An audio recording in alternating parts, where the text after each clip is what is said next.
Per me è stato un miracolo, è stato che mi è riuscito a salvare la vita. Quindi tuttora se sono vivo è per merito suo.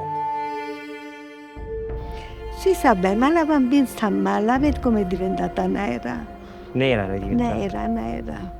Perché i polmoni già stavano partendo. Allora poi vado a chiamare a Don Galli, che è un medico che è uscito da poco qua, a Senise, e disse a mamma, non ti preoccupare, la bambina è salva.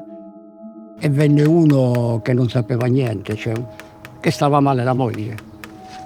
Lui aprì il portone, dice aspettami qua. Quindi secondo te sì che è vero che ha fatto i miracoli? Sì, tutto il paese lo sa. Solo che la gente tante volte non parlano.